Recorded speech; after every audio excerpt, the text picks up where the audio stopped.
ప్రియమైనటువంటి దేవుని బిడ్డలారా, దేవుని యొక్క వాక్యాన్ని మరొకసారి చదువుకుందాం. 11వ వచనం, మరియు మీరు కాలము నెరిగి నిద్ర మేలుకొను వేలైనదని తెలుసుకొని అలాగూ చేయుడి. చూసారా, అపోస్తుడైనటువంటి పౌలు ఈ యొక్క రోమా సంఘానికి రాస్తూ ఇది రాకడను గుర్చి, చూడండి, యేసు ప్రభు రెండో రాకడను గుర్చినటువంటి మాటలు ఇవి. పౌలు దినములలోనే పౌలు ఆయన సిద్ధపడుతూ ఇతరులను సిద్ధపరిచే అనుభవంలో పౌలు ఉన్నాడు. ఎందుకంటే ప్రభు ఇదిగో నేను త్వరగా వస్తున్నాను అని తెలియజేశాడు. అందువలన పౌలుకి కానీ శిష్యులకు కానీ యేసు ప్రభు ఎప్పుడు వస్తాడో తెలియదు. వారు కూడా సిద్ధపడి ఎదురు చూస్తూ ఉండేటటువంటి వారు సువార్త అందించినటువంటి స్థలములలో వారిని కూడా సిద్ధపరుస్తూ రాకడ కొరకై ఎదురు చూడమని సిద్ధపడమని తెలియజేసేటటువంటి వారు. ప్రియమైనటువంటి వారులరా, ఈ కాలాలను దేవుడు బైబిల్లో ఇలా రాయించాడు. ఇవి అంత్యకాలము, అపాయకరమైనటువంటి కాలం. దాంతోపాటు ఇది ఏ కాలము అనంటే కృపకాలం. చూడండి, మనము గమనించినట్లయితే ఈ అంత్యకాలము, అపాయకరమైనటువంటి కాలంలో మనుషులు టెక్నాలజీని ఉపయోగించి పాపము ఎంతగా చేయాలో అంతగా పాపము చేస్తూ పాపానికి బానిసలైపోతున్నటువంటి ఈ దినాల్లో కూడా భయంకరమైన దుర్మార్గాలు పెరిగిపోతున్నటువంటి ఈ దినాల్లో కూడా దేవుడు తన కృపను చూపుతూనే ఉన్నాడు. ఇలాంటి పరిస్థితులలో కూడా ఆయా స్థలములలో ప్రజలు మారుతూనే ఉన్నారు. యేసు ప్రభువును సొంత రక్షకునిగా అంగీకరిస్తూనే ఉన్నారు. ఎందుకనంటే ఇది కృపకాలం. పాత నిబంధన కాలంలో అయితే కంటికి కన్ను, పంటికి పన్ను అన్నట్టుగా శిక్ష వెంటనే ఉండేది. కానీ ఈ నూతన నిబంధన కాలంలో ప్రభు తన ప్రాణమును పెట్టి రక్తమును కార్చి మరణించి మూడో దినమున తిరిగి లేచి ఆయన వెళ్ళిపోతూ నా ఆత్మను మీకు పంపిస్తాను, సదాకాలము ఆయన మీతో ఉంటాడు అని తెలియజేసి ఆయన పరలోకమునకు ఆరోహణమయ్యాడు. అందుకనే ఆయన వచ్చు వరకు ఆయన కృప మనకు తోడుగా ఉంటుంది. అందుకనే చూడండి, మనము ఏదైనా పొరపాటు చేసినా, తప్పు చేసినా వెంటనే శిక్ష రావట్లా. కారణము ఏంటంటే శిక్ష వస్తే మనము ధన్యులం. చూడండి, కానీ దేవుడు నామమాత్రము శిక్షల చేత మనలను ఆయన తర్ఫీదు చేస్తూ ఉన్నాడు. ఎందుకంటే ఆయన కృపాసింహాసనము యొద్దకు వెళ్ళి ఆయన దగ్గర మనము మన పాపములు ఒప్పుకొనిన ఎడల ఆయన నమ్మదగిన వాడు, నీతిమంతుడు గనక సమస్త దుర్నీతి నుండి మనలను విడిపించి పవిత్రులనుగా ఆయన చేస్తానని వాగ్దానం చేశాడు. చూడండి, అందుకనే ఇది అంత్యకాలము, అపాయకరమైనటువంటి కాలము, దానితో పాటు ఇది కృపకాలము కూడా. అందుకనే చాలామంది వారు చేసిన దానికి శిక్ష వెంటనే రాకపోవటను బట్టి హృదయాన్ని కఠినపరుచుకొని నాకేం కాలేదు కదా అని చెప్పి అలాగుననే పాపములో కొనసాగే అనుభవంలో చాలామంది ఉన్నారు. చూడండి ప్రియమైనటువంటి వారులరా, ఇది అంత్యకాలము, అపాయకరమైనటువంటి కాలం.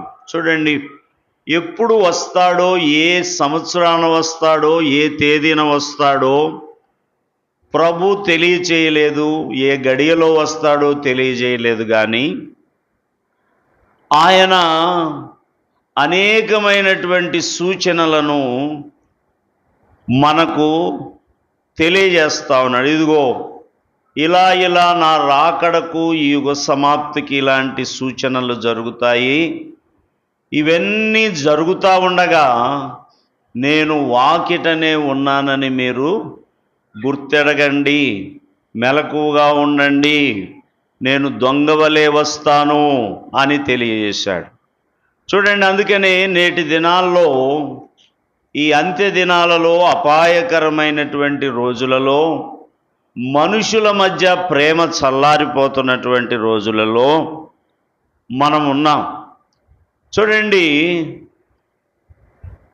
ప్రపంచమంతా యుద్ధములు అలుముకుంటా ఉన్నాయి, భూకంపములు వస్తూ ఉన్నాయి. మనం గమనించినట్లయితే గడిచిన సంవత్సరము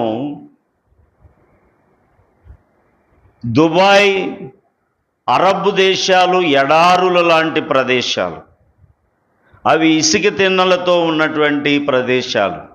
నీరు అనేటటువంటిది వారికి దొరకదు. సముద్రపు ఉప్పు నీరునే వారు శుద్ధీకరించి ఆ నీటిని తాగుతారు.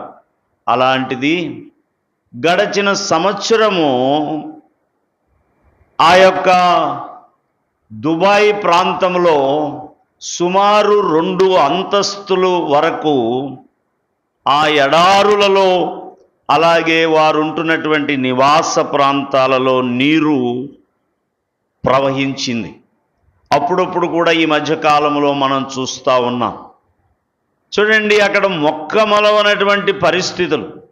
అలాంటి పరిస్థితులలో, ఎడారులలో వర్షములు, అకాల వర్షములు పడటము, అవి ప్రవాహాలుగా మారటము, రోడ్లు, వంతెనలు, పెద్ద పెద్ద భవంతులను, వాహనములను కూడా కొట్టుకొని పోయేటట్లుగా ఆ వరదలు రావటము, ఇవన్నీ చూసినప్పుడు ప్రభు యొక్క రాకడ బహు సమీపంగా ఉందని, ఇది అంత్యకాలమని, ఇది అపాయకరమైన కాలమని, ఈ సూచనలన్నీ జరుగుతూ ఉండగా మనము మేల్కోవాలని, నిద్ర మేల్కోవాలి అనేటటువంటిది ప్రభు యొక్క ఉద్దేశం. ప్రభు యొక్క సేవకుల ఉద్దేశము కూడా అదే. చూడండి, కానీ ఈ దినములలో దురదృష్టవశాత్తు మనుషులకు అవేమీ పట్టట్లా. లోకస్తుల కంటే వారికి వాక్యం ఎరుగరు. వారికి జరగబోయే సంభవాలు వారికి తెలియదు.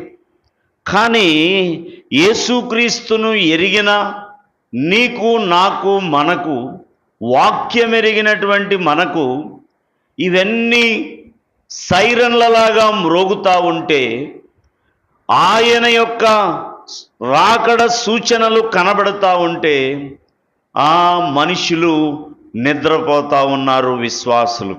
చూడండి ప్రియమైనటువంటి దేవుని బిడ్డలారా, వారి దైనందిన కార్యక్రమాలలో మునిగిపోతూ ఉన్నారు. చూడండి, వారి పనులలో, వారి ఆర్థిక పరిస్థితులలో, వారి వ్యాధి బాధలలో వారు లేవలేనటువంటి పరిస్థితి కనబడతా ఉన్నది.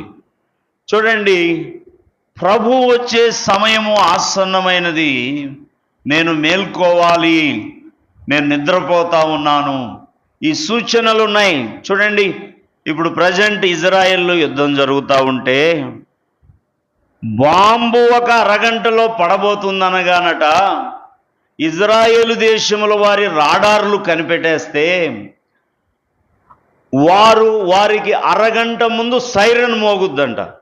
సైరన్ మోగంగానే ప్రతి పౌరుడికి భూగర్భములో బంకర్లు ఉంటాయి, బాంబు షెల్టర్లు ఉంటాయి. ఆ బాంబు షెల్టర్లో వారు ఎక్కడున్నా కానీ వారికి కేటాయించినటువంటి ఆ బాంబు షెల్టర్లోకి 1/2 అవర్లో వారు అందులోకి వెళ్ళిపోకపోతే ఏమైంది? బాంబు సూపర్సోనిక్ మిసైల్స్ వాడుతున్నాడు ఇరాన్ వాడు. ఏమైపోతుంది? ఇల్లు పోతే పోయినాయి, మళ్ళీ కట్టుకోవచ్చు. చూడండి, ప్రాణాలు పోయేటటువంటి పరిస్థితి. వాళ్ళు సైరన్ మోగిచ్చారు, ఇంకా టైం ఉందిలే, నేను నిదానంగా వెళ్తానంటే ఏమైపోతుంది? ప్రాణాన్ని పోగొట్టుకుంటావు. ప్రియమైనటువంటి దేవుని బిడ్డలారా, దేవుడు కూడా రాకడ సైరన్లు మోగిస్తూ ఉన్నాడు. ప్రపంచంలో చూడండి, యుక్రెయిన్ యుద్ధము 2 సంవత్సరాల పైన స్టార్ట్ అయ్యి, యుక్రెయిన్ రష్యా, తర్వాత ఇజ్రాయెల్, అలాగే దాని చుట్టుపక్కల ఉన్నటువంటి 6-7 దేశాలు సుమారు వాళ్ళు కూడా 2 సంవత్సరాల నుంచి యుద్ధం చేస్తూ ఉన్నారు. ప్రియమైనటువంటి వాళ్ళరా, చూడండి, ఇప్పుడు క్రొత్తగా దక్షిణ కొరియా మీద ఉత్తర కొరియా వాడు 16 మిసైల్స్ వేశాడు. అలాగే చైనా మేము యుద్ధంలోకి వస్తామంటుంది, రష్యా నేను యుద్ధంలోకి వస్తానంటుంది. చూడండి ప్రియమైనటువంటి వారలారా, ఇదంతా ప్రభు మనకు ముందుగానే మత్తయి సువార్త 24వ అధ్యాయంలో, లూకా సువార్తలో చాలా తేటపరిచాడు. అయినా కానీ ఎందుకు మనిషి విశ్వాసి గ్రహించలేకపోతా ఉన్నారు? ఆశ్చర్యకరమైన విషయం ఏంటంటే, టెలివిజన్ ఛానల్లో కొన్ని చెప్తా ఉన్నాయి, యేసు ప్రభు రాకడకు ముందు ఇలా జరుగుతుందట, వారి బైబిల్లో రాసి ఉన్నదట అని వారు తెలియజేస్తూ ఉన్నారు. కానీ క్రైస్తవ విశ్వాసులకు ఏమి లేదు అనంటే వారిలో చలనం లేదు. చూడండి, నేను మీకు చాలాసార్లు చెప్పాను, షుగరు ముదిరిన, కుష్టు ముదిరిన ఆ వ్యక్తికి బొటన వేలు మీద కానీ కాల్లో కానీ సూది గుచ్చితే అతను పక్కగా చూస్తున్నాడు అనుకోండి, ఆ సూది మనము కుచ్చితే అతనికి కుచ్చినట్టుగా కూడా అర్థం కాదు. ఎందుకని? అతను కుష్టు వ్యాధితో ఉన్నాడు, షుగరు ముదిరిపోయి ఉన్నది కాబట్టి ఆ స్పర్శ కోల్పోయాడు. అక్కడ ఉన్నటువంటి నరములు, అక్కడ ఉన్నటువంటి చర్మము, అక్కడ ఉన్నటువంటి అన్నీ కూడా వాటి యొక్క స్థితిని కోల్పోయినాయి. అందువలన అవి అక్కడ ఏమి కూర్చుని, అందుకే షుగరోడు వెళ్తే ముదిరిపోతే ఏం జరుగుతుంది? ఏదన్నా దెబ్బ తగిలితే అక్కడికి పోగానే కళ్ళు మూసుకో అని చెప్పి కొద్దిగా కత్తి తీసుకొని చెక్కుతా ఉన్నా కానీ ఇతనికి ఏం కాదు, నొప్పి అనిపించదు. ప్రియమైనటువంటి వారలారా, నిర్లక్ష్యంగా ఉన్నటువంటి వారు, ఐహిక విచారములతో ఉన్నటువంటి వారు, ధనమోసములతో ఉన్నటువంటి వారు, ఈ లోకమునే ప్రామాణికముగా ఎంచుకొని జీవిస్తున్నటువంటి విశ్వాసులు, ఇదే శాశ్వతం అనుకుంటున్నటువంటి వారు, వారికి ఎంత వాక్యము అందించబడుతున్నప్పటికీ కూడా సూది గుచ్చినట్టుగా వారికి అనిపించట్లేదు. ప్రియమైనటువంటి వారలారా, చూడండి, అందుకనే అపోస్తుడైనటువంటి పౌలు ఈ అంత్యకాలమును గురించి, అపాయకాలము గురించి చూడండి ఆయన చాలా చక్కగా వివరిస్తూ ఉన్నాడు. మనము గమనిస్తే మొట్టమొదటిది 11వ వచనము చూడండి, మీరు కాలము నెరిగి నిద్ర మేలుకొను ఏలైనదని తెలుసుకొని అలాగు చేయుడి. చూసారా, కాలమును చూచినప్పుడు మనము నిద్ర మేలుకోవాలి. పిల్లలు రాత్రిపూట పడుకుంటారు, పడుకొని ఉదయాన్నే స్కూళ్ళకి టయానికి లేవలేదనుకో, తల్లి మొత్తుకుంటా ఉంటుంది, రే స్కూల్ టైం అయింది, సూర్యుడు వచ్చేసాడు, చాలాసేపు అయిపోయింది, వెలుతురు వచ్చేసింది, చీకటి పోయింది, ఇంకా నిద్ర లేవరేమిరా అని తల్లి ఆ పిల్లలను లేపుతున్నా కానీ లేయరు. చూడండి, పాస్టర్ గారు ఈ యొక్క 30 దినములు ఉపవాస ప్రార్థనలను ప్రకటించి, ప్రియమైనటువంటి వారులరా, ఎంతగా అనుదినము వాక్యము ద్వారా గుచ్చుతున్నప్పటికీ కూడా, వాక్యము ద్వారా పొడుస్తున్నప్పటికీ కూడా మనుషులలో ఏం కనపట్లేదంటే చలనము కనిపించట్లేదు. చూడండి, మార్పు కనపట్లేదు. మనము ఏం నేర్చుకుంటున్నాం? భక్తి అంటే ఊరక, ఆరాధన అంటే ఊరకొచ్చి వెళ్ళిపోవటమా? క్రైస్తవ జీవితం అనంటే ఏదో లోకస్తులలాగా చెంపలేసుకొని లెంపలేసుకొని ఇలా అనుకొని వెళ్ళిపోవటమా? ప్రియమైనటువంటి వారులరా, లేదు. అనుదిన జీవితములో క్రీస్తును పోలినటువంటి జీవితము నీలో కనిపించాలి. ఆయన అడుగు జాడలలో నీవు నడవాలి.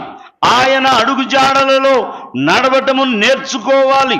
అంతేగాని నేర్చుకోకపోతే ఎలా? చూడండి, హనోకు 300 సంవత్సరములు దేవునితో నడిచాడట. ప్రియమైనటువంటి వారలరా, దేవునితో నడిచాడు, దేవునితో సహవాసము కలిగాడు. అందుకనే దేవునికి అతని యందు ఇష్టము కలిగింది. మాట్లాడుకుంటూ వెళ్ళిపోయారంట పరలోకానికి. దేంతో? శరీరంతో వెళ్ళిపోయాడంట. ప్రియమైనటువంటి వారలరా, దేవునికి ఇష్టడై ఉన్నాడు కాబట్టి అతన్ని కొనిపోయాను అని ఉంది. ప్రియమైనటువంటి వారలరా, లోకము ఆశ్చర్యపడే రీతిగా మనలను కూడా దేవుడు త్వరలో తన రెండో రాకడలో, తన ఆగమన ప్రకాశములో మనల్ని కూడా ఆయన కొనిపోవటానికి ఆయన రాబోతా ఉన్నాడు. చూడండి, ఈ యుద్ధాలను చూసి కానీ, ఈ భూకంపాలను చూసి కానీ, కరువులను చూసి కానీ, వరదలను చూసి కానీ, లేకపోతే ఆకాశము నుంచి త్వరలో కొన్ని భయంకరమైనవి జరగబోతా ఉన్నాయి, వాటిని చూసి కానీ మనం భయపడకూడదు. కారణం ఏంటి? నువ్వు రక్షింపబడినటువంటి వ్యక్తివి, నువ్వు వధు సంఘములో ఉన్నటువంటి వ్యక్తివి, నీవు ఎత్తబడేటటువంటి వ్యక్తివి. కాబట్టి నీ విడుదల సమీపిస్తుందని నువ్వు ఏం చేయాలా? నీ యొక్క నిద్ర మేలుకోవాలా.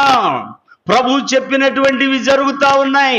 ప్రభు చెప్పిన సూచనలు ఈ దినములలో జరుగుతూ ఉన్నాయి. కాబట్టి ఆయన సమీపంగా ఉన్నాడు, రాబోతా ఉన్నాడు. ఇదిగో నేను నిద్ర మేలుకోవాలి అని నీవు గ్రహించాలి. రెండోదిగా అదే వచనములో ఒక మాట ఉంటుంది చూడండి, మనము విశ్వాసులమైనప్పటికంటే ఇప్పుడు రక్షణ మనకు మరి సమీపముగా ఉన్నది. ఇదేంటి? ప్రియమైనటువంటి వారలరా, ఆల్రెడీ మనము మారుమనసు పొందాం కదా, వాక్యాన్ని అంగీకరించాం కదా, యేసుక్రీస్తును సొంత రక్షకునిగా అంగీకరించి బాప్తిసం పొందడం ద్వారా రక్షింపబడ్డాం కదా. రక్షణ ఏమిటి? మనకు ఇంకా సమీపముగా ఉన్నది. చూసారా, మనము రక్షణ పొందిన కాడ నుంచి మన విశ్వాస జీవితము మన విశ్వాస యాత్రలో ప్రయాణం చేశాం. చూడండి, ఐగుప్తు నుంచి ప్రయాణం చేసినటువంటి ఇశ్రాయేలీలు కూడా చివరి మట్టుకు ప్రయాణం చేశారా? మరి వారు మోషేను బట్టి సముద్రంలోను, చూడండి మేఘము కిందను వారు బాప్తిస్మం పొందారు కదా, దేవదూతలు తినే ఆహారం తిన్నారు కదా, ఒకే బండ నుంచి వచ్చినటువంటి నీరు తాగారు కదా. మరి ఎందుకు వారు కూలిపోయారు అనంటే, వారు ఆయనకు ఇష్టలుగా జీవించలేదు కాబట్టి అరణ్యములో వారు కూలిపోయేరి. చూడండి, నీ రక్షణ నువ్వు పొందావు, టికెట్ కొనుక్కున్నావు, నీ టికెట్ కూడా కన్ఫర్మ్ అయినది. కానీ నీవు రైలు దిగేటటువంటి ప్రయత్నం చేయకూడదు. రాకడనే రైలు బండి రాబోతా ఉన్నది. ప్రియమైనటువంటి వారలారా, ఈ రక్షణ ఓడలో, ఈ రక్షణ రైలు బండిలో నీవు ఎక్కినావు. చూడండి, నీవు ఎక్కిన తర్వాత గమ్యస్థానము చేరేంత మట్టుకు కూడా నీవు చాలా జాగ్రత్తగా ఉండాలి. చాలా జాగ్రత్తగా ఉండాలా, చాలా మెలకువగా ఉండాలా. లేకపోతే చూడండి, నువ్వు విడిచిపెట్టబడేటటువంటి ప్రమాదం ఉన్నది. అందుకనే మీ సొంత రక్షణను మీరు కొనసాగించండి. యేసు ప్రభు త్వరలో రాబోతుంటే ఎంత సంతోషము మనకు ఉండాలి, ఎంత ఆనందం ఉండాలి. ఇంకా నువ్వు ఐక్య విచారాల్లో కొట్టుమిట్టాడుతున్నావా? లోకముతో నువ్వు మమేకమవుతా ఉన్నావా? లోకులతో నువ్వు ఏకమవుతా ఉన్నావా? పాపములో ఇంకా నువ్వు నిలిచి ఉంటా ఉన్నావా? ప్రియమైనటువంటి వారలారా, చూడండి, రక్షణ మనకు సమీపముగా ఉన్నది. చూడండి, అందుకనే అంటాడు, అంతం వరకు సహించిన వాడే రక్షింపబడును. ఆయన రాబోతా ఉన్నాడు. ఆయన వాగ్దానము చేసినది ఏది కూడా ఆయన నెరవేర్చకుండా ఉండలేదు. వాగ్దానము చేసిన వాడు నమ్మదగినటువంటి వాడు. అందువలన ఆ నివాసములు కంప్లీట్ అయిపోతే, నీకోసం, నా కోసం, మారుమనసు పొందిన వారందరి కోసం ఏర్పాటు చేయబడినటువంటి ఆ నివాసాలు కట్టబడటము అయిపోయిందనుకోండి, ఆయన ఏ క్షణాన వస్తాడో తెలియదు. కానీ ఈ సూచనలన్నీ కనబడతా ఉన్నాయి. రక్షణ మనకు మరి సమీపముగా ఉన్నదని మనము ఎలా ఉండాలట? ఏమంటున్నాడు? మనము విశ్వాసులమైనప్పటికంటే ఇప్పుడు రక్షణ మనకు మరి సమీపముగా ఉన్నది. ప్రియమైనటువంటి వారలారా, రక్షణ మనకు సమీపముగా ఉన్నది. అదేంటండి? నేను ఎప్పుడో రక్షణ పొందే కదా. నిజమే, మేము ఊటీ పోవాలనంటే సుమారు 2 నెలల ముందు ట్రైన్కి కోయంబత్తూరు దాకా పోవటానికి ఏం చేసుకున్నాము? రిజర్వేషన్ చేసుకున్నాం. తీరా కొందరి కన్ఫర్మ్ అయినాయి. ఆఖరికి మాకు చైర్ మాత్రమే, కూర్చోటానికి మాత్రమే ఇదైనా సర్దుకొని పోయాం. చూడండి ప్రియమైనటువంటి వారలారా, నీకు ఇచ్చాడు దేవుడు, ఆయన పౌరసత్వం ఇచ్చాడు దేవుడు, నీకు పరలోక పౌరసత్వం ఇచ్చాడు. దాన్ని నువ్వు కాపాడుకోవలసినటువంటి బాధ్యత నీలో ఉన్నది. ప్రియమైనటువంటి దేవుని బిడ్డలారా, మనము గమనించినట్లయితే మూడోదిగా 13వ అధ్యాయము 12వ వచనాన్ని చూడండి. రాత్రి చాలా గడిచి పగలు సమీపముగా ఉన్నది గనుక మనము అంధకార క్రియలను విసర్జించి తేజో సంబంధమైన యుద్ధోపకరణములను ధరించుకుందాము. చూసారా, రాత్రి చాలా గడిచినది. ప్రియమైనటువంటి దేవుని బిడ్డలారా, అంధకార సంబంధమైన క్రియలు, చీకటి పాపం చేసే వాళ్ళందరూ ఎక్కడ చేస్తారండి? చీకటిలోనే ఎక్కువ చేస్తారు. నాకు ఒక ఫ్రెండ్ ఉండేవాడు, గత కాలంలో మీకు చెప్పాను. ఆయన హోమియో డాక్టర్. వాళ్ళ నాన్న దేవుణ్ణి ఎరిగినటువంటి మంచి భక్తుడు. ఈ అబ్బాయి కర్ణాటకలో చదివాడు. నేను ఒకరోజు బండి మీద చీకట్లు వెళ్తా ఉన్నాం. బ్రదర్ నాకు ఈ చీకటి అంటే భలే ఇష్టం తెలుసా అని అన్నాడు. ఓరి చీకటోడా అనుకున్నా. ప్రియమైనటువంటి వారలారా, చూడండి, అంటే ఏంటి? ఇంకా ఆ చీకటి పనులు నువ్వు మానుకోవాలి. ఆ పాపపు క్రియలను నువ్వు విసర్జించాలి. ఆ యొక్క అంధకార క్రియలను విసర్జించాలి. గంజాయి కొట్టే వాళ్ళు చీకట్లో. చూడండి ప్రియమైనటువంటి వారలారా, పాపము జరిగేటటువంటి స్థలాలు అన్నీ కూడా ఎలాంటివంటే చీకటిమయమైనటువంటివి. ఓ క్రైస్తవుడా, ఓ క్రైస్తవురాలా, ఓ యవనస్తుడా, దేవుని సన్నిధికి వస్తున్నటువంటి వాడా, ఎన్నాళ్ళు అంధకార క్రియలను, పాప క్రియలను నీవు విడిచిపెట్టకుండా, శారీరక క్రియలను విడిచిపెట్టకుండా. ఒంగోలులో వాక్యం చెప్తున్నాడు ఒక కుర్రోడు. నేను ఈ మధ్య చెప్తూనే ఉన్నాను. ఈ మధ్య వాళ్ళ అన్నయ్య చచ్చిపోతే వాక్యం చెప్పేవాడు పోయి సముద్రంలో మునిగి వచ్చాడంట. మాకు చెప్పలేదండి మా పాస్టర్ గారు అంటున్నాడు. అరే రే, చూడండి ప్రియమైనటువంటి వారలారా, ఎక్కడికి వెళ్ళి మునిగి వస్తా ఉన్నాడు? ప్రియమైనటువంటి వారలారా, గతించిన కాలమే చాలును. ఇంకా ఎక్కడున్నారు? చీకటి క్రియలలో ఉన్నారు. అక్కడ మునగంగానే నువ్వు పునీతుడు అయిపోతావా? అది వారు చేస్తే అది సబబేమో మనకు తెలియదు. వారి గురించి మనం మాట్లాడలా. మనము దేవుని సన్నిధికి వచ్చేటటువంటి మనము, ప్రియమైనటువంటి వారులరా, ఇంకా అంధకార సంబంధమైన చీకటి క్రియలను విడిచిపెట్టకుండా ఎలాగునని ఉంటావు? ప్రభు రాబోతున్నాడు కదా. తేజో సంబంధమైన యుద్ధోపకరణములను నీవు ధరించుకోవాలి కదా. చూడండి, తేజో సంబంధమైన యుద్ధోపకరణములు నీవు ధరించుకోకపోతే దుష్టుడు ఏం చేస్తాడు అని అంటే, ఎఫెసీయులకు రాసిన పత్రిక 6వ అధ్యాయం 11వ వచనమును చూడండి. మీరు అపవాది తంత్రములను ఎదిరించుటకు శక్తివంతులగునట్లు దేవుడిచ్చు సర్వాంగ కవచమును ధరించుకొనుడి. అందుకని చూడండి, ఇక్కడ ఇంకా 13వ వచనం నుంచి కూడా చూస్తే, అందుచేతను మీరు ఆపద్దినమందు వారిని ఎదిరించుటకును సమస్తమును నెరవేర్చిన వారై నిలవబడుటకును శక్తివంతులగునట్లు దేవుడిచ్చు సర్వాంగ కవచమును ధరించుకొనుడి. ప్రియమైనటువంటి వారలారా, ఏం ధరించుకోవాలా? తేజో సంబంధమైన యుద్ధోపకరణములను నీవు ధరించుకోవాలా. కింద రాయబడి ఉంటుంది, ఏమనుంటుంది? ఏలయనగా మీ నడుమునకు సత్యమును దట్టి కట్టుకొని నీతి అను మైమరుపు తొడుక్కొని పాదములకు సమాధాన సువార్త వలన నైనా సిద్ధ మనస్సును జోడు తొడుక్కొని నిలవబడుడి. ఇవన్నీయుగాక విశ్వాసమును డాలు పట్టుకొనుడి. దానితో మీరు దుష్టుని అగ్నిబాణములన్నిటినీ ఆర్పుటకు శక్తివంతులగుదురు. మరియు రక్షణయను శిరస్త్రాణమును దేవుని వాక్యమును ఆత్మఖడ్గమును ధరించుకొనుడి. ప్రియమైనటువంటి దేవుని బిడ్డలారా, చూడండి, ఇవేమిటి? తేజో సంబంధమైన యుద్ధోపకరణములు. ఇవి వెలుగు సంబంధమైనటువంటి యుద్ధోపకరణములు. ఇవి రాత్రి సంబంధమైనవి కావు, ఇవి చీకటి సంబంధమైనవి కావు. ఇవి చూడండి ప్రియమైనటువంటి వారులారా, వెలుగు సంబంధమైనటువంటివి, తేజో సంబంధమైనటువంటివి. అందుకని రాత్రి చాలా గడిచిపోయింది, పగలు సమీపిస్తా ఉన్నది. తేజో సంబంధమైన ఆ యొక్క ఆయుధములను మనము ధరించుకోవాలి. ఒక్కసారి మనం చూద్దాం. రోమాపత్రిక 13:13 వచనాన్ని కూడా చూడండి. 13:13 అల్లరితో కూడిన ఆటపాటలైనను మత్తైనను లేకయు కామ విలాసములైనను పోకిరి చేష్టలైనయు లేకయు కలహమైనను మత్సరమైనను లేకయు పగటి యందు నడుచుకున్నట్టు మర్యాదగా నడుచుకుందుము. చూడండి, ఆ పై సంబంధమైనవి ఒకవేళ మారు మనసు పొందిన క్రైస్తవులకు ఉండకపోవచ్చు. అల్లరితో కూడిన ఆటపాటలకు మనం వెళ్ళము.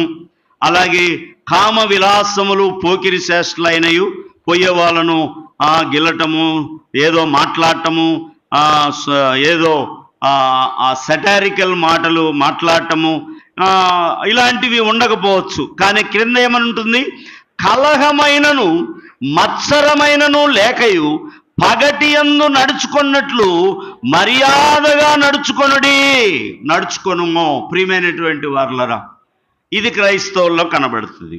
ప్రియమైనటువంటి వారులరా, చూడండి, ఈ కలహము, మత్సరము, అసూయ, ద్వేషము ఇవి గనక నీవు ఉన్నట్టయితే నువ్వు పగటి సంబంధివి కాదు, నువ్వు వెలుగు సంబంధివి అంతకంటే కాదు. ఒకవేళ వెలుగుదూత సంబంధివి అయి ఉండవచ్చు.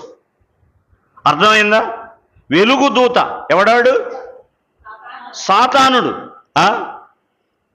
అసిసివాసి సెయింట్ ఫ్రాన్సిస్ దగ్గరికి వచ్చి, ఆయన శిష్యుడి దగ్గరికి వచ్చి ఆ శిష్యుడితో చెప్తా ఉన్నది, మీ ఫ్రాన్సిస్ నా యేసు ప్రభు రూపంలో వచ్చాడట.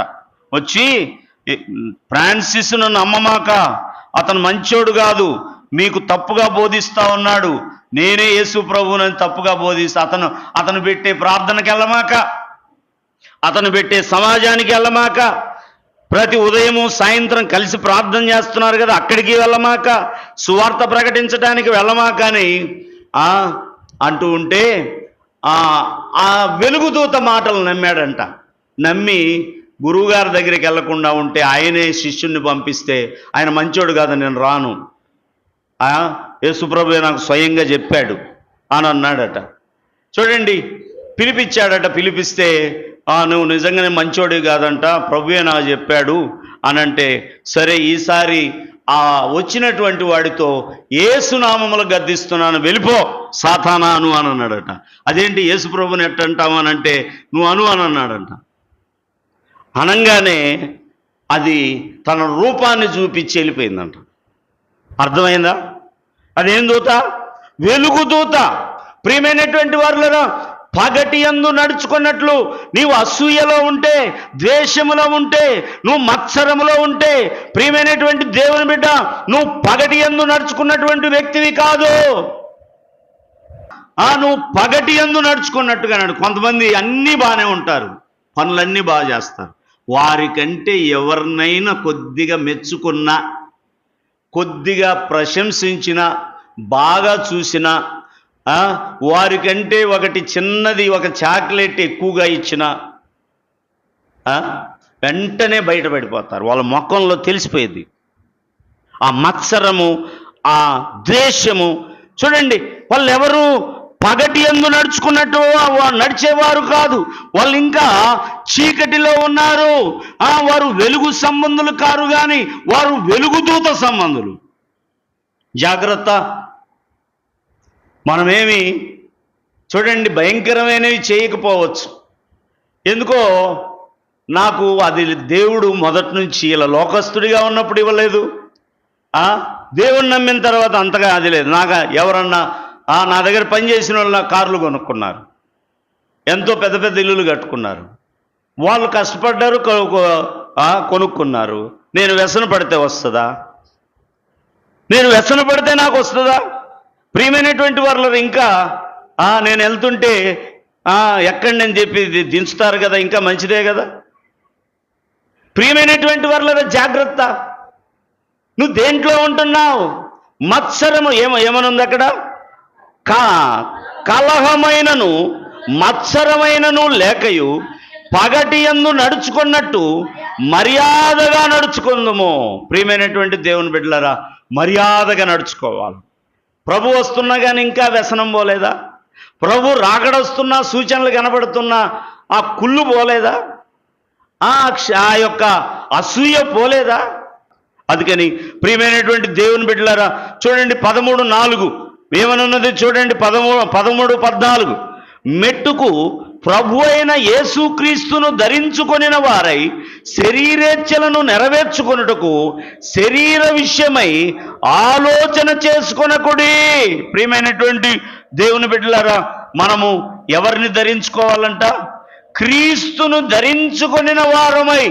నువ్వు క్రీస్తును ధరించుకుంటే శరీర క్రియల విషయమైన ఆలోచన నీలో ఉంటుందా? ఆ దిశగా నీవు ఆలోచిస్తావా? ఆ దిశగా నువ్వు పయనిస్తావా? నువ్వు క్రీస్తును ధరించుకోండి. అందుకే పౌలు అంటాడు, మీరు ఎవరు నన్ను బాధ పెట్టవద్దు, నేను క్రీస్తును ధరించుకున్నాను అని అంటాడు. నిజమే కదా? క్రీస్తును ధరించుకున్నోడిని ఎవరైనా ఇబ్బంది పెడితే ప్రభు ఊరుకుంటాడా?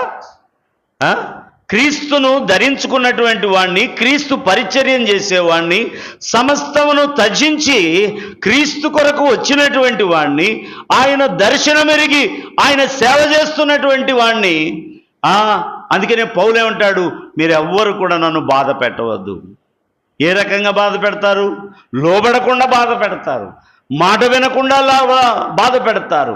చూడండి ప్రియమైనటువంటి వారులారా, ఆత్మీయంగా నడవవలసినటువంటి వారు నడవకుండా బాధ పెడతారు. ఇదిగో బలమైన భోజనం తినవలసినటువంటి వారు, లేదు నాకు పాల పీకే కావాలి, నేను అది నాకు ఇస్తే నేను పక్కన జుప్పుకుంటూ కూర్చుంటాను. ఓ పాలపీక క్రైస్తవులారా అంటాడు ఒక ఆయన. చూడండి, పాలపీక క్రైస్తవులుగా మనం ఉన్నామా? ఎన్నాళ్లకు నీవు బలమైన ఆహారము తినేది? ఎన్నాళ్లకు నీవు బలమైనటువంటి భోజనము చేసేది? కాలమును బట్టి చూస్తే మీరు బోధకులు కావలసినటువంటి వారు, ఇంకా మీరు పసిపిల్లల్లాగానే ఉన్నారు. మీకు పెడదామన్నది కానీ బలమైన ఆహారము మీరు తినలేకపోతున్నారు, అరాయించుకోలేకపోతూ ఉన్నారు అంటున్నారు. ప్రియమైనటువంటి వారులారా, చూడండి ఇక్కడ ఏం చెప్తా ఉన్నాడు? మెట్టుకు ప్రభు అయిన యేసుక్రీస్తును ధరించుకొనిన వారై శరీరేచ్ఛలను నెరవేర్చుకొనుటకు శరీర విషయమై ఆలోచన చేసుకొనకుడి. ప్రియ దేవుని బిడ్డలారా, మనము ఆ అంధకార క్రియలు విడిచిపెట్టాలా? శరీర క్రియలు విడిచిపెట్టాలి. చూడండి, మనము కాలము నెరిగి నిద్ర మేలుకొను వేలైనదంట, రక్షణ మనకు సమీపంగా ఉన్నదంట. మూడోది చూడండి, అంధకార క్రియలు మనము విడిచిపెట్టాలంట, పగటి యందు నడుచుకున్నట్టు మర్యాదగా నడుచుకోవాలంట, క్రీస్తును ధరించుకొనిన వారమై శరీర క్రియల విషయమై ఆలోచన చేసుకోకుండా మనం ఉండాలంట. ప్రియమైనటువంటి వారులారా, చూడండి అబ్రహామును మనం చూస్తే, హెబ్రీ పత్రిక హెబ్రీ పత్రిక అబ్రహామును మనం ఒకసారి చూడండి, 11వ అధ్యాయము 10వ వచనాన్ని చూడండి. ఏలయనగా దేవుడు దేనికి శిల్పియు నిర్మాణకుడై ఉన్నాడో పునాదులు గల పట్టణము కొరకు అబ్రహాము ఎదురు చూచుచుండెను. ప్రియమైనటువంటి వారులారా, అబ్రహాము దగ్గర ఎంతమంది పనోళ్ళు ఉన్నారు? 318 మంది పనోళ్ళు ఉన్నారు. వాళ్ళు ఎంతమంది? భార్య భర్తే కదా. వాళ్ళు ఎక్కడుండేవారు? స్థిరమైన నివాసం కట్టుకున్నారా? గుడారములలో నివసిస్తూ ఉన్నారు, గుడారములలో జీవిస్తున్నారు, ప్రయాణం చేస్తాను. ప్రభు కొనసాగు అనంటే డేరాను పీక్కోవటం, ప్రయాణించటం. దేని కొరకు? పునాదులు కలిగినటువంటి ఆ పట్టణము కొరకు ఎదురు చూశారు. మోషే కూడా చూడండి, 24 నుంచి 26 వరకు చూస్తే, మోషే పెద్దవాడైనప్పుడు విశ్వాసమును బట్టి ఐగుప్తు ధనము కంటే క్రీస్తు విషయమైన నిన్న గొప్ప భాగ్యమని ఎంచుకొని అల్పకాల పాపభోగములను అనుభవించుట కంటే దేవుని ప్రజలతో శ్రమ అనుభవించుట మేలని యోచించి ఫరో కుమార్తె యొక్క కుమారుడనని అనిపించుకొనుటకు ఒప్పుకొనలేదు. ఏలయనగా అతడు ప్రతిఫలముగా కలుగబో బహుమానమందు దృష్టి ఉంచెను. ప్రియా దేవుని బిడ్డలారా, చూడండి, వారు శరీర సంబంధమైనవి నెరవేర్చుకోవట్లా. వాళ్ళు దేన్ని చూస్తా ఉన్నారు? పర సంబంధమైన వాటిని చూస్తా ఉన్నారు. ఫరో చచ్చిపోతే నెక్స్ట్ రాజు ఎవరు? మోషేనే రాజు. మోషే తిరస్కరించి తన జనుల దగ్గరకు వచ్చారు కాబట్టి ఇంకొకడు రాజు అయ్యాడు. చూసారా? ప్రియమైనటువంటి దేవుని బిడ్డలారా, మనము పర సంబంధమైన వాటి విషయమై ఆలోచన కలిగి ఉండాలా. నిర్జీవ క్రియలను విడిచిపెట్టాలా. శరీర సంబంధమైన వాటి గురించి మనము ఆలోచించకూడదు. ఎప్పుడు అదే ఆలోచన. ఏమి తిందుమో, ఏమి తాగుదుమో, ఏమి ధరించుకొందుమో, ఇదే చింత. చూడండి, నువ్వు దేవుని నీతిని, రాజ్యాన్ని వెతికేటటువంటి వ్యక్తివిగానే ఉండవా? చూడండి, మనం ఒక వ్యక్తిని చూసుకొని వాక్యాన్ని ముగిద్దాం. ప్రియమైనటువంటి వారులారా, యోబు గ్రంథంలోనికి రండి. యోబు గ్రంథంలోనికి రండి ఒక్కసారి. యోబు గ్రంథము 1వ అధ్యాయము ఒకసారి చూడండి. యోబు గ్రంథము 1వ అధ్యాయము 5వ వచనము చూడండి. వారి వారి విందు దినములు పూర్తి కాగా యోబు తన కుమారులు పాపము చేసి తమ హృదయములలో దేవుని దూషింతురేమో అని వారిని పిలువనంపించి వారిని పవిత్రపరిచి అరుణోదయమున లేచి వారిలో ఒక్కొక్కని నిమిత్తము దహన బలి అర్పించుచూ వచ్చెను. యోబు నిత్యము అలాగు చేయుచుండెను. ప్రియమైనటువంటి వారులారా, యోబు ఆ దినాలలో తన పిల్లలు ప్రతిదినము అన్నదమ్ముల మధ్య ఆ ఇళ్లలో విందు చేసుకుంటూ తమ చెల్లెళ్లను, అక్కలను పిలుచుకుంటూ విందు జరిగించేవారు. అందులో ఏదన్నా దేవునికి విరోధంగా పాపమేమైనా చేశారేమోనని ఆ అనుదినము అరుణోదయమున దేవుడు యోబు వారి కొరకు దహన బలులు అర్పించి అనుదినము శుద్ధీకరించేటటువంటి వాడట. ప్రియమైనటువంటి దేవుని బిడ్డ, ఈ కడవరి దినములలో మనకు అనుదినము శుద్ధి చేసుకునేటటువంటి అనుభవం ఉండాలి. అనుదినము ఆయన రక్త ప్రోక్షణము కిందికి మనము రావాలా. అనుదినము ఆయన యొక్క ప్రసన్నత మనము అనుభవించాలా. మన మాట ద్వారా కానీ, చూపు ద్వారా కానీ, తలంపు ద్వారా కానీ, ఆలోచన ద్వారా కానీ, క్రియ ద్వారా కానీ ఎక్కడ మనము తప్పిపోతున్నామో రాత్రి పడుకునే పోయే ముందు కూర్చొని, ప్రభువా, ఎక్కడ నేను ఎవరిని తోలనాడాను, ఎవరి మీద వ్యసన పడ్డాను, ఎవరి మీద ఆయాసపడ్డాను అని చెప్పి మనము నిరంతరము నువ్వు పడకకు వెళ్ళేలోపే నువ్వు దానిని నీలో నిలిచిపెట్టుకోకుండా దానిని శుద్ధి చేసుకునే అనుభవం నీలో ఉండాలి. ఎందుకంటే ప్రభు ఏ గడియ వస్తాడో తెలియదు. ఆయన దొంగ వలె వస్తాడు. చూడండి, అందుకనే కుమారులను శుద్ధి చేయటమే కాదు, తనను తాను శుద్ధి చేసుకోవటమే కాదు. చూడండి, ఒక్కసారి యోబు గ్రంథం 19వ అధ్యాయములోనికి రండి. 19వ అధ్యాయము 25వ వచనం నుంచి చదివితే, అయితే నా విమోచకుడు సజీవుడనియు తర్వాత ఆయన భూమి మీద నిలుచుననియు నేను ఎరుగుదును. ఈలాగు నా చర్మము చీకిపోయిన తర్వాత శరీరముతో నేను దేవుని చూచెదను, నా మట్టుకు నేనే చూచెదను, మరి ఎవరునూ కాదు, నేను కన్నులారా ఆయనను చూచెదను. చూసారా ప్రియమైనటువంటి వారలరా, 42 అధ్యాయాలు ఉన్నాయి. 19వ అధ్యాయానికి వచ్చేలేకే ఆయన ఏమంటా ఉన్నాడు అనంటే, చూడండి, అయితే నా విమోచకుడు సజీవుడనియు తర్వాత ఆయన భూమి మీద నిలుచుననియు నేను ఎరుగుదును అని కిందేమంటాడు, ఈలాగున నా చర్మము చీకిపోయిన తర్వాత శరీరముతో నేను దేవుని చూచెదను, నా మట్టుకు నేనే చూచెదను, మరి ఎవరు కాదు, నేను కన్నులారా ఆయనను చూచెదను. చూసారా, మరి ఏ ఏ ఏ ఉద్దేశముతో ఆయన ఎలాగున మరి ప్రభు యొక్క రాకడను చూచాడో చూడండి. ఆయన చనిపోయిన తర్వాత, చర్మము చీకిపోయిన తర్వాత మరలా నేను తిరిగి లెగుస్తాను, శరీరముతో లెగుస్తాను. అదే కదా క్రైస్తవులకున్న నిరీక్షణ ఏంది? క్రైస్తవులకున్న నిరీక్షణ ఏంది?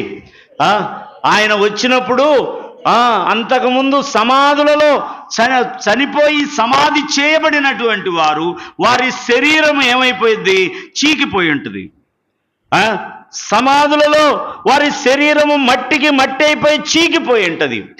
కానీ తిరిగి సజీవులమై లెగుస్తామని తెస్సలోనికే రాసిన మొదటి పత్రిక 4వ అధ్యాయములో పౌలు చాలా స్పష్టంగా రాశాడు. ప్రియమైనటువంటి దేవుని బిడ్డలారా, అలాగే బ్రతికి ఉండే సజీవులమైన మనము కూడా ఒక్క క్షణములో మధ్యాకాశములో ఆయనను చేరుకుంటామంట. చూడండి, ఈ సిద్ధపాటు మరి క్రీస్తుకు పూర్వం ఉన్నటువంటి అబ్రహాము కాలములో ఉన్నటువంటి మోషేకి ఈ యొక్క యోబుకి ఎలాగున మరి ఇది అర్థమైందో, ఆత్మయే ఆయనకు బయలుపరిచాడో తెలియదు. కానీ ప్రియమైనటువంటి దేవుని బిడ్డలారా, నా శరీరము చీకిపోయినప్పటికీ కూడా నా విమోచకుడు నేను చూస్తాను, ఆయన భూమి మీద నిలుస్తాడు అని ఆయన చెప్తా ఉన్నాడు. ఆ నిరీక్షణ నీకు నాకు ఉన్నదా అని మనం పరిశీలించుకోవాలా. ప్రియమైనటువంటి దేవుని బిడ్డ, ప్రభు త్వరలో రాబోతా ఉన్నాడు, మధ్యాకాశంలోనికి రాబోతా ఉన్నాడు. ఆయన వచ్చినప్పుడు ఎత్తబడేటటువంటి సంఘములో వధువు సంఘముగా నీవున్నావా, లేకపోతే నువ్వు శరీర క్రియలను నెరవేర్చుకునేటటువంటి వ్యక్తివిగా ఉన్నావు? చూడండి, ఒక వ్యక్తి లోకాన్ని సంపాదించుకున్నాడు. మనం చాలాసార్లు చెప్పుకున్నాం లూకా సువార్త. ఒకసారి చూడండి ఆ వ్యక్తి గురించి. లూకా సువార్త 12, 19, 20 చదవండి. లూకా సువార్త 12వ అధ్యాయము. నా ప్రాణముతో నా ప్రాణమా, అనేక సంవత్సరములకు విస్తారమైన ఆస్తి మీకు సమకూర్చబడి ఉన్నది, సుఖించుము, తినుము, త్రాగుము, సంతోషించుమని చెప్పుకుందున నేను. అయితే దేవుడు వెర్రివాడా, ఈ రాత్రి నీ ప్రాణమును అడుగుచున్నాను, నీవు సిద్ధపరిచినవి ఎవరివగునని అతనితో చెప్పాను. ప్రియమైనటువంటి దేవుని బిడ్డలారా, ఆలోచించండి. శరీర విషయమైనటువంటి ఆలోచన నీవు కలిగి ఉన్నావా? పర సంబంధమైన ఆలోచన కలిగి ఉన్నావా? పర సంబంధమైన ఆలోచన కలిగి ఉంటే యోబు క్రీస్తుకు పూర్వమే ఆయన తన నడవడికను ఆయన సరిదిద్దుకున్నాడు. ఆయన తన ఇంటి వారిని శుద్ధి చేశాడు, వారి నిమిత్తం ప్రాయశ్చిత్త బలి అర్పించాడు, దహన బలులు అర్పించాడు. అలాగే తను తాను దేవుడే సాక్ష్యం ఇచ్చాడు, మాట ద్వారా కూడా అతను పాపం చేయలేదంట. నోటి మాట ద్వారా కూడా పాపం చేయలేదు.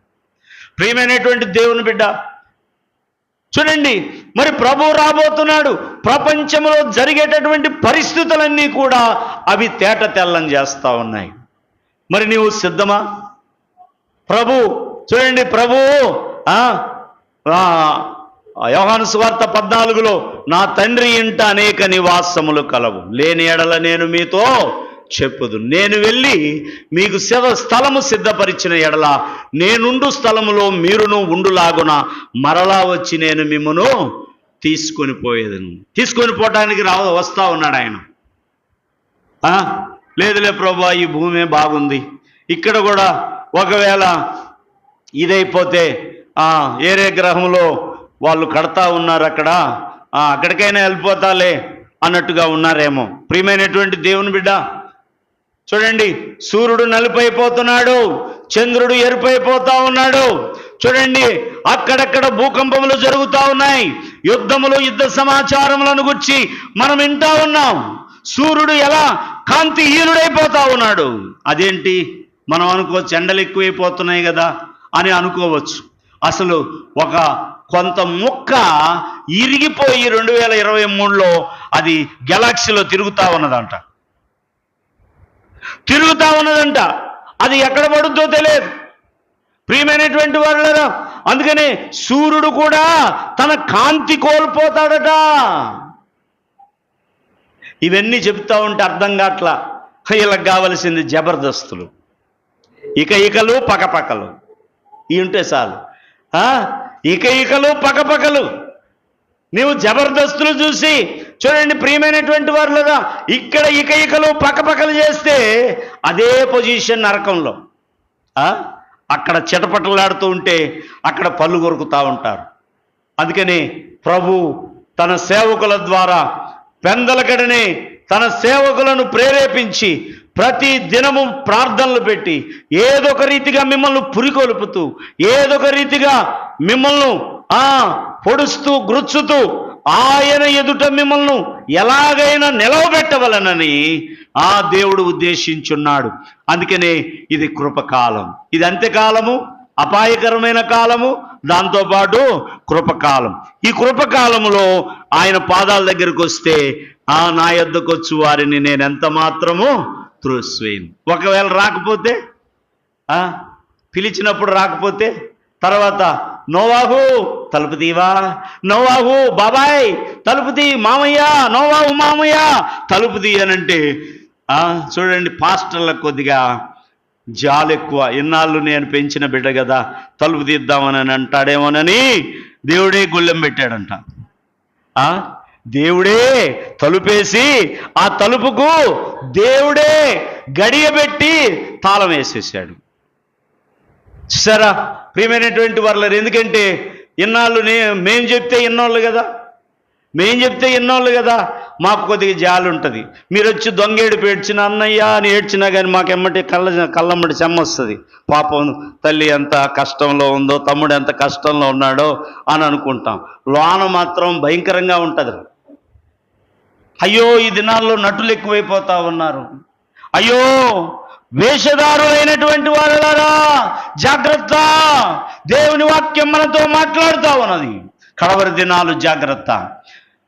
నీవు దేవుని సన్నిధిని పోగొట్టుకోవద్దు, దేవుని వాక్యాన్ని నిర్లక్ష్యం చేయొద్దు, నీకు ఇవ్వబడిన రక్షణను తృణీకరించొద్దు, నీకు ఇవ్వబడినటువంటి తెల్లని వస్త్రమును నువ్వు మలినం చేసుకోవద్దు, మలిన పిచాచాలకు నీవు అప్పజెప్పుకోవద్దు.